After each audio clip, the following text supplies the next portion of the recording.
BJP का agenda ही था विकास के नाम पर चुनाव लड़ेंगे, एजेंडा था विकास के नाम पर। एक दो नारा दिया उन्होंने विकास के नाम भाई पूरा उन्होंने कहा हम चुनाव ही विकास के नाम पर लड़। इंदिरा गांधी चुनाव लड़ी गरीबी हटाओ के नारे पे, ठीक है। उसके बाद राजीव गांधी लड़े डिजिटल इंडिया के नाम पर, फिर उसके बाद अटल बिहारी वाजपेयी लड़े शाइनिंग इंडिया के नाम पे, चमकता भारत। उसके बाद फिर लाल कृष्ण आडवाणी लड़े किसके नाम पर कि भाई मजबूत नेता निर्णायक सरकार। ये नारे थे मोदी जी के आने से पहले, हर नारे में देश की तरक्की और विकास की बात थी। और मोदी जी जब से आए पता क्या है, एक अब की बार मोदी सरकार कहो दिल से, मोदी पर नेता नहीं चाहिए देश में जो हिंदू मुसलमानों को लड़ा दे, दो भाइयों को लड़ा रखा देश में बेवजह में, ठीक है। क्या उपलब्धि इस मेट्रो का क्या करेंगे अगर इस मोहल्ले के लोग आपस में लड़ रहे हो और रात दिन कर्फ्यू लगे, क्या करेंगे? उस देश के लोग क्या करेंगे इन सुविधाओं का जो देश के लोग अगल बगल में सही तरीके से नहीं रहे। मोदी जी चुनाव हॉस्पिटल स्कूल और डेवलपमेंट के नाम पर लड़ रहे हैं क्या? मोदी जी तो चुनाव लड़ रहे हैं मंदिर मस्जिद के नाम पर, मोदी जी चुनाव लड़ रहे हैं धर्म के नाम पर, ठीक है। मोदी जी कह रहे हैं भाई हिंदू जाग जाओ, हिंदू एक हो जाओ, जय बजरंगबली। जनता ने समर्थन दिया है कि जो विकास है उससे हम सहमत। काम कराए उनको लाएंगे भैया, ये नारा है, ये देश की तरक्की का नारा है, ये देश के विकास का नारा है। अरे मंदिर मस्जिद जनता खुद बना लेती है भाई साहब, हर मोहल्ले में मंदिर मस्जिद मौजूद है, जनता के पास औकात और कैपेसिटी है। 24 में क्या लगेगा?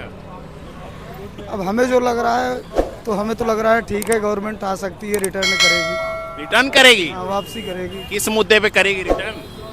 अब मुद्दे तो पूछ रहे हो ना, आपने कहा भी बताया जो मूलभूत आवश्यकता का है लोगों की वो पूर्ति है, सही। हमारे कहने का मतलब रोटी कपड़ा मकान दे तो सब रहे हैं, ऐसी बात नहीं है। जब से सरकार जो है भारत देश स्वतंत्र हुआ तब से तो क्रमिक विकास हुआ ही है, लेकिन विकास की गति जो है जहाँ तेजी है सभी क्षेत्रों को मिला के उसे बेटर कहा जाएगा। कांग्रेस राज में धीरे धीरे चल रहा था विकास, हो रहा था, लेकिन ये नहीं है कि जो गति अब है जन अपेक्षाओं के अनुरूप वो ठीक है। गवर्नमेंट कह रहे कांग्रेस राज में धीरे धीरे चल रहा था विकास, अब मोदी राज में दौड़ रहा है विकास।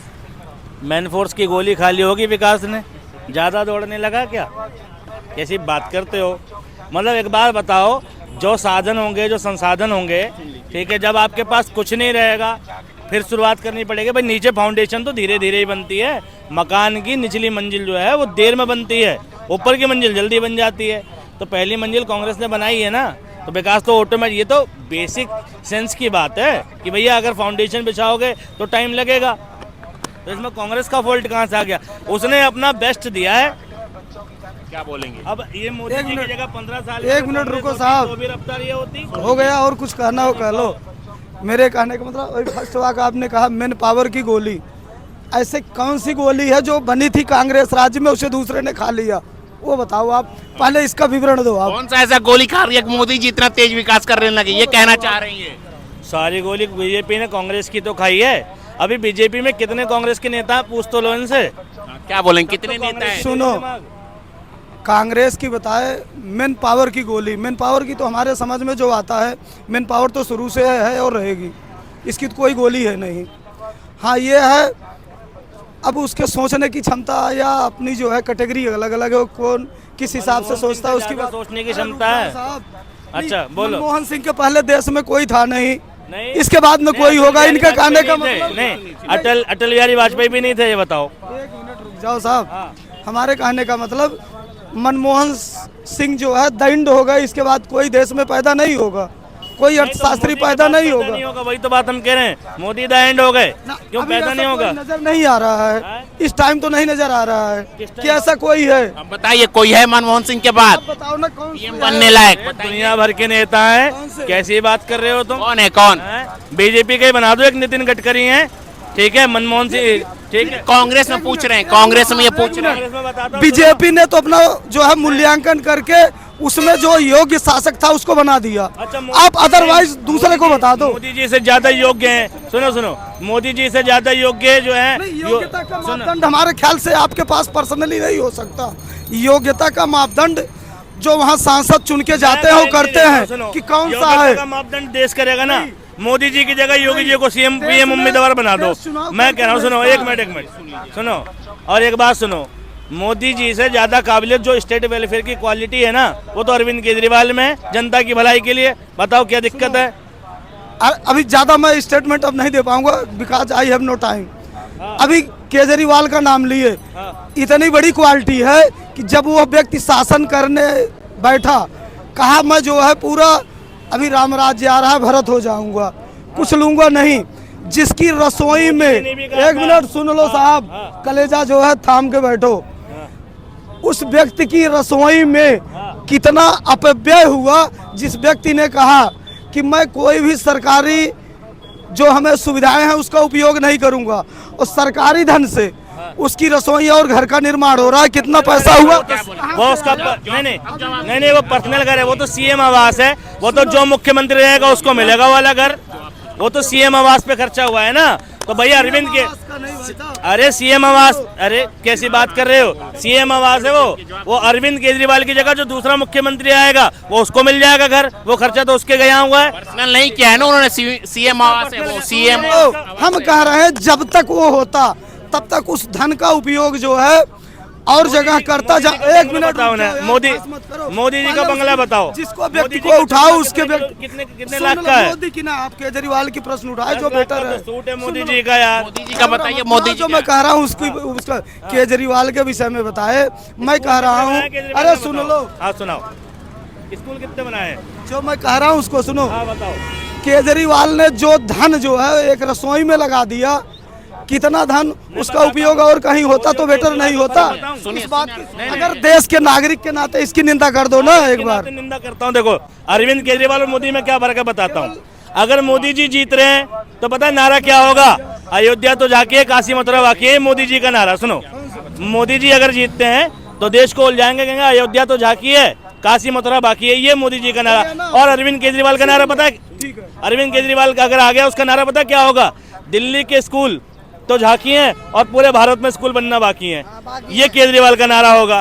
ठीक है भाई, दिल्ली के हॉस्पिटल तो झांकी हैं और पूरे देश में हॉस्पिटल बनना बाकी है। ऐसे नारे चाहिए हमें। तुम्हें देश को कम्युनलवाद में डाल रखा है, बहुसंख्यकवाद में डाल रखा है। ऐसा नेता नहीं चाहिए देश में जो हिंदू मुसलमानों को लड़ा दे, दो भाइयों को लड़ा रखा है देश में बेवजह में। ठीक है, क्या उपलब्धि इस मेट्रो का क्या करेंगे अगर इस मोहल्ले के लोग आपस में लड़ रहे हो और रात दिन कर्फ्यू लगे? क्या करेंगे? उस देश के लोग क्या करेंगे इन सुविधाओं का, जो देश के लोग बगल बगल में सही तरीके से नहीं रह सकते? ये सुविधा सारी बेकार है। जिस घर में झगड़े होते हैं ना, उस घर में लाखों रुपए बरस रहा होगा ना, उस घर में सुकून नहीं होता। तो लाखों इंफ्रास्ट्रक्चर ठीक कर दो, लेकिन लोगों के दिलों में नफरत डाल दी, लोगों को लड़ा रखा है, मन में शंका डाल रखी है, एक दूसरे के खिलाफ भड़का रखा है। तो वैसी सरकार नहीं चाहिए हमें। ठीक है, हमें वो चाहिए जो सोशलवाद पे चलती हो। ठीक है, नहीं चलिए मैं कह रहा हूँ, सुन लो, जवाब ही दे रहा हूँ। हम कह रहे हैं कौन ऐसा है जो भड़का रहा? आप भड़क क्यों रहे हो? कौन? एक मिनट रुक जाओ, नेता नहीं भड़का रहे हैं। कौन कह रहा भड़का रहे हो?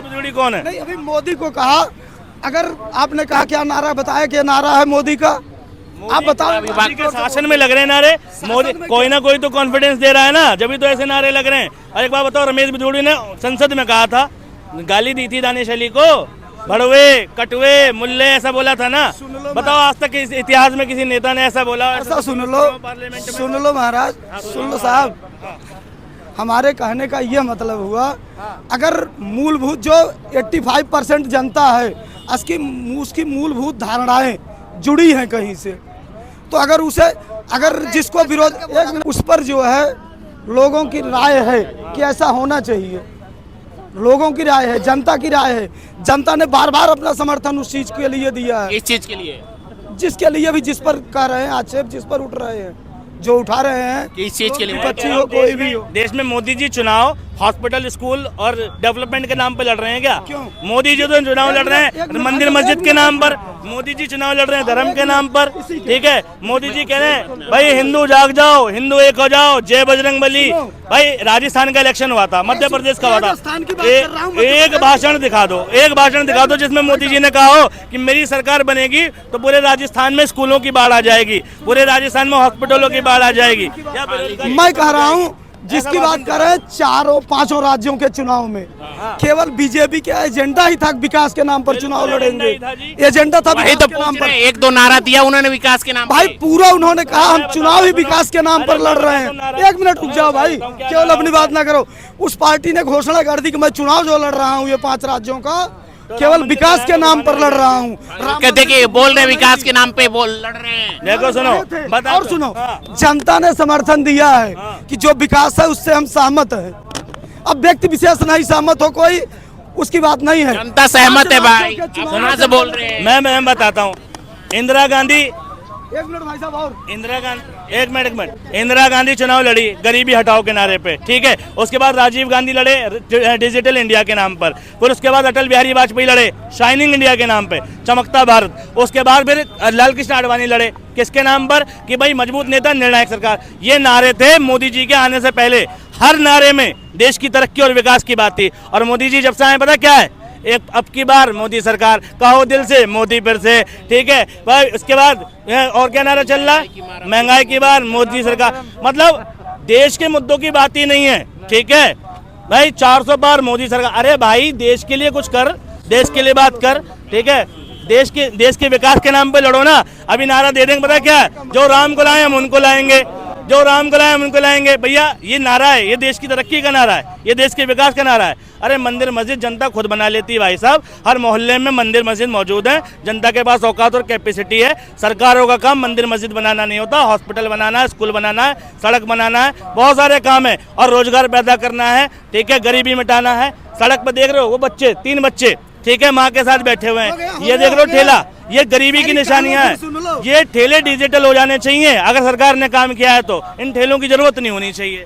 क्या जवाब ये दे रहा हूँ, क्या इसके पहले जितने ठेले पटरी लगते थे, सवाल का जवाब, एक मिनट सुन लो, सवाल का जवाब दे रहा हूँ साहब।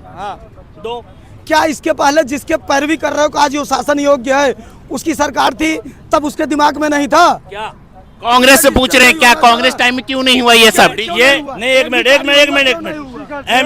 एमसीडी बनाई किसने ये बताओ।